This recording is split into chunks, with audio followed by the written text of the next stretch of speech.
I'm often asked what's the distinction between coaching at an ACC level versus a PCC level. And obviously, there are a lot of things that go into that. But one of the real hallmarks of PCC level coaching has to do with the questions from the coach.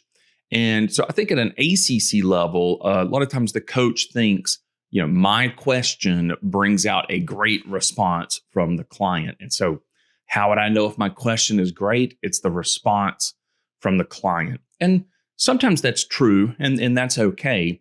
But at a PCC level, the coach thinks differently. It's more like my question is great when it comes in response to what the client is saying. You see, at the PCC level, we are trying to facilitate the client's ongoing thinking and creativity and resourcefulness and, sort of them generating their awareness. And so we're tracking with them, with the client as the client is thinking and processing. And our questions are designed to keep that momentum going. And so you should hear something of what the client just said in the coach's next question. So for example, if a client says, well, I've really been wrestling with this big decision in my life, and I just want to make sure that I can get it right.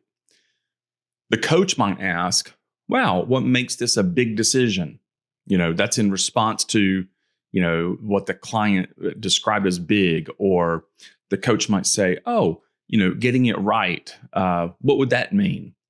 And so they're kind of pinging off of what the client just said instead of sort of hearing the client and then just coming up with a question.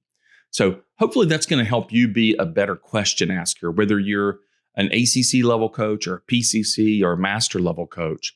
Make sure your questions are coming in response to and facilitating what the client is already processing.